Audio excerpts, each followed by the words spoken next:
2673, c'est le nombre de soldats israéliens tombés en 1973 lors de la guerre du Kippour, guerre surprise dont a été victime Israël et dont le traumatisme se fait toujours ressentir 41 ans après. Plusieurs cérémonies ont d'ailleurs eu lieu aujourd'hui en Israël en hommage donc à ces soldats et je vous propose un entretien avec celui qui est considéré comme le héros de cette guerre du Kippour. Entretien enregistré il y a quelques heures. Écoutez, regardez.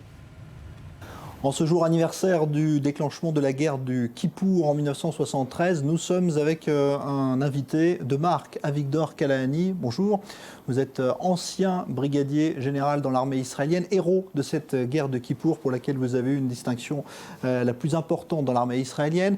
Avigdor Kalahani, you are receiving us in a special Vous nous recevez ici dans un endroit spécial, la maison du soldat de Tzahal. Qu'est-ce que cela signifie pour vous de diriger une telle institution ? J'ai servi à l'armée depuis l'âge de 18 ans. Je suis parti de l'armée à l'âge de 45 ans et ce que je fais maintenant, c'est que je continue à soutenir les soldats. Je ne porte plus l'uniforme, mais je sens que je fais le nécessaire pour soutenir les soldats et cette organisation dont je m'occupe s'occupe de beaucoup de soldats de l'armée israélienne, pour les soldats isolés, sans famille. Nous avons 20 installations, nous avons des hôtels, nous avons des lieux pour accueillir les soldats isolés, pour qu'ils y viennent dormir. Nous collectons de l'argent, nous organisons des clubs de gym et des centres de sport et nous leur distribuons aussi d'ailleurs de l'argent pour eux, comme argent de poche. Nous faisons beaucoup pour eux. Qu'est-ce que vous diriez de la condition des soldats de Tzahal depuis l'époque où vous serviez, c'est-à-dire pendant la guerre du Kippour, et aujourd'hui avec l'exemple de l'opération Bordure Protectrice ?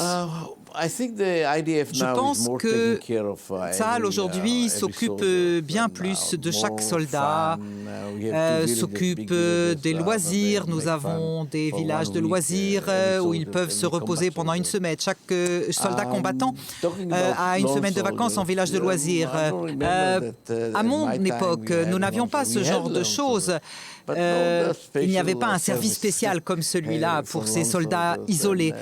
Ils dormaient là où ils pouvaient, enfin je ne sais pas en fait, mais aujourd'hui l'armée est plus organisée, nous avons suffisamment de personnel et nous nous occupons d'eux, nous leur donnons le sentiment que la nation les soutient et même lors de la dernière opération dans la bande de Gaza, vous pouvez voir des milliers de colis qui ont afflué. Chaque soldat a reçu au moins 3 colis. Et on a demandé aux gens d'amener ici leurs colis dans cette maison et nous les avons amenés ensuite au front. Bref, le soldat est beaucoup plus gâté aujourd'hui.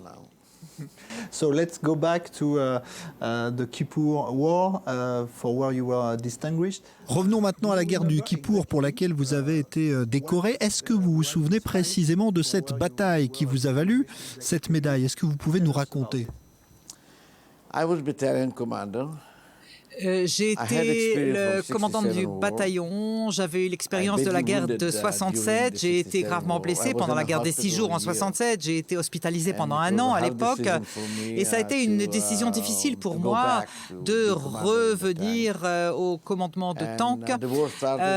La guerre a commencé le jour de Yom Kippour, qui est le jour le plus sacré de notre nation, à 14 heures et mon bataillon était situé sur le plateau du Golan. Ma mission était de bloquer l'avancée syrienne s'ils commençaient les combats. Et ils nous ont surpris, bien entendu, et ils ont commencé à 14 heures l'attaque.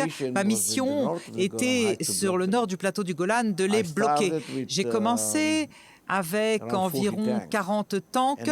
J'en ai perdu pendant les 4 premiers jours de combat. Nous avons combattu samedi, dimanche, lundi et mardi.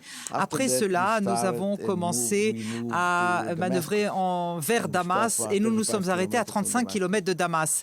Mais quand on parle de la période défensive sur le plateau du Golan, j'ai perdu la majorité de mes tanks et ma mission était de bloquer les Syriens. Ça a été un grand succès dans ma zone et je peux vous dire que le dernier combat, le mardi, la moyenne entre eux et nous, il y avait 10 tanks syriens contre un tank israélien. Et donc la proportion. Et donc le grand problème à l'époque, c'était le commandement, comment diriger les gens pour qu'ils ne se retirent pas de cette zone et qu'ils continuent à percer, à avancer pour les arrêter et les attaquer et les arrêter. Nous avons eu 3 tanks qui ont survécu à l'époque. Je me suis retrouvé en train de combattre des tanks syriens. Face à moi, j'avais 25 tanks et moi j'étais seul. Ça peut vous donner la proportion. C'était vraiment, ça a été un combat au couteau. Mais après 18 jours, nous nous sommes arrêtés à 35 km de Damas. Et ça a été le moment où les politiques ont commencé à parler. Et nous en sommes toujours là. Nous sommes sur le plateau du Golan. Au fil des années, j'ai été commandant du plateau du Golan. Donc aujourd'hui, on dit parfois que l'esprit de Tsahal, à l'image de ce que vous-même avez réalisé dans cette guerre du Kippour en 1973, eh bien que cet état d'esprit a quelque peu disparu dans la stratégie militaire de Tsahal. Est-ce que vous adhérez ou pas à cette analyse? Je vais vous dire. C'est compliqué. Au fil des années, j'ai été député, membre de la Knesset, j'ai été ministre, membre du cabinet, j'ai été ministre de la sécurité publique. Je peux vous parler de mon point de vue depuis le gouvernement. C'est compliqué, vous comprenez, il y a pression qui est faite du monde entier. C'est compliqué parce que je ne pense pas que nous voulions rester dans la bande de Gaza. Moi, j'ai été dans le premier tank qui a traversé la frontière en 1967 de la bande de Gaza. Et si je ne veux pas rester dans la bande de Gaza et que je veux contre-attaquer, je ne pense pas que je doive envahir toute la bande de Gaza. Ce que cela signifierait de le faire, ce serait une mission pas à pas qui prendrait au moins 2 mois. Et après, il faudrait y rester encore pendant 3 ans pour essayer de nettoyer cette zone de toutes ces personnes qui font du terrorisme. Donc, je suis d'accord avec le gouvernement sur ce qu'il a fait.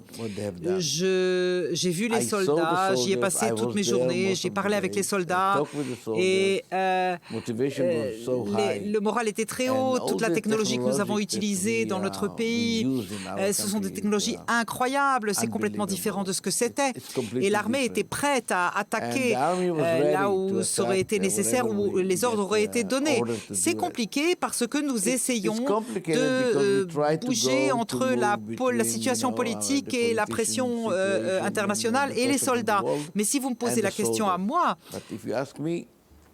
personne dans notre pays ne devrait s'inquiéter du fait que nous n'avons pas de bons soldats. Non, je pense que nos soldats sont encore meilleurs qu'à l'époque où moi j'ai combattu. Merci, thank you very much, Avigdor Kalani, de nous avoir reçus ici, dans votre bureau ici. Dans la maison du soldat que vous dirigez ici à Tel Aviv. Est-ce que vous vous considérez d'ailleurs comme un héros ou pas aujourd'hui? Quelqu'un a pris la décision de me définir comme héros. J'ai reçu 2 médailles. La première, la médaille de l'héroïsme en 1967, lors de la guerre des 6 jours, et après, au moment de la guerre de Kippour. Ce dont je suis très fier, c'est mon frère qui a été tué pendant cette guerre.